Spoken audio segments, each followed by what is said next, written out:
morning everybody. So today's video is all about reading comprehension, but like our video yesterday where we looked at words in context, today we're looking specifically at inference questions. So using the text to help you get an understanding of what that character is doing or feeling, or why the author has used certain words to create that effect. Here's the text that I'd like you to read. It's called Tom's Exciting Morning.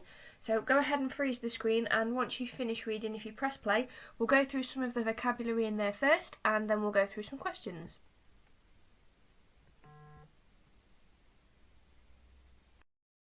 The first word that I've picked out in this text is eagerly. So as you can see looking at the picture at the side, if you do something eagerly, it means you're really excited and really happy to do it. So you might have done something really eagerly when you perhaps knew an answer in class and you really wanted the teacher to pick you. So you probably popped your hand up in the air and waved it around like what children do. So if you do something eagerly, it's excited and it's confidently.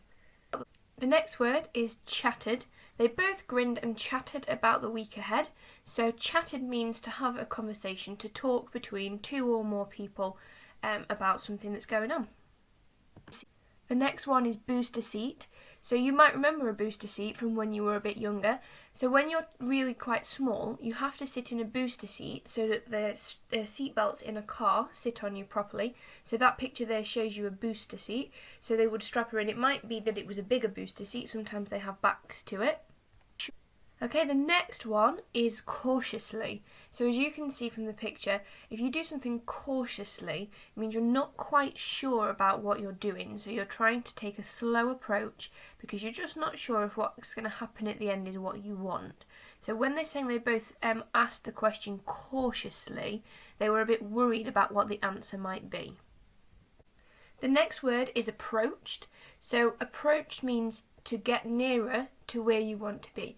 If you approach something, it means you get closer. So just like in the video at the side, the cats are approaching us because they are getting closer to us. And last but not least, the last word I've picked out is destination. So that is the part of the journey where you want to get to, so the final part of your journey.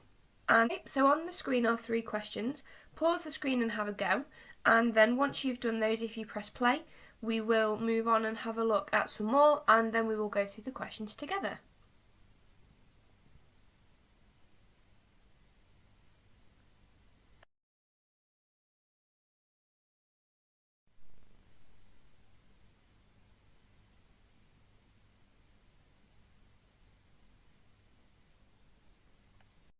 Right, time to go through the answers to the questions.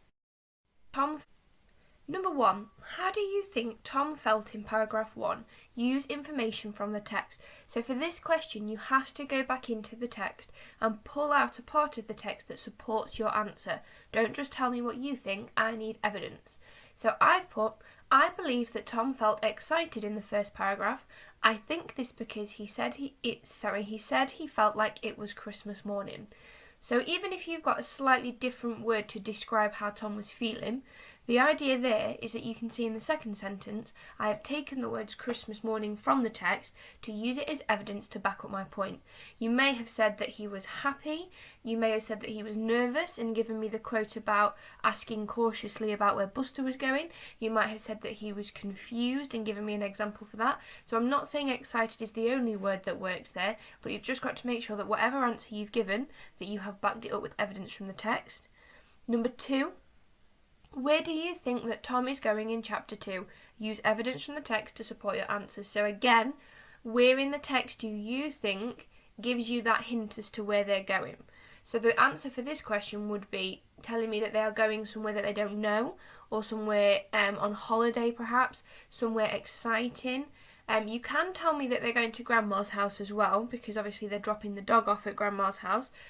So if you told me they're going to Grandma's house, I need the quote about taking the dog to Grandma's.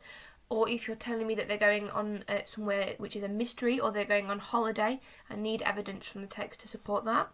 Number 3. Using information from the text, put a tick in the correct box to show whether each statement is true or false. So Thomas was the first person to grab his suitcase. I'm hoping you all went back to the text to have a look. It is true, he was the most excited. Olivia was sat in the front seat of the taxi is false, because in the text it tells you that they both ran to the back seat. They left Buster at home is false, because they are taking him to Grandma's. And they are going to be at their destination for a while is true, because that's why they're taking the dog to Grandma's. Number 4. Why do you think that Olivia and Tom were worried when Mum went back into the house to get Buster? So this is anything along the lines of they don't normally take the dog with them, so they were worried about why they were picking him up. They knew that they were going somewhere that involved cases, so they didn't understand why they were taking the dog with them. So it's more about making sure that Buster is okay. Number 5, what do you think Olivia was pointing to when she said they looked like giant birds? Because it refers to them as metal as well in the text. The answer to that one is aeroplanes, or something in the sky that is not a bird, obviously. Number 6, using information from the text, put a tick in the correct box to show whether each statement is a fact or an opinion. So a fact is something that is true, that we know happened. An opinion is what somebody believes. So it was the middle of August is a fact. Olivia was put into her special booster seat is a fact, because it happened. Mum loved Buster the dog. And now again, because that is somebody's personal matter, it is an opinion. And Mum and Dad checked their watches as they left is a fact, because they both did that from the text. Well done, everybody. See you again soon.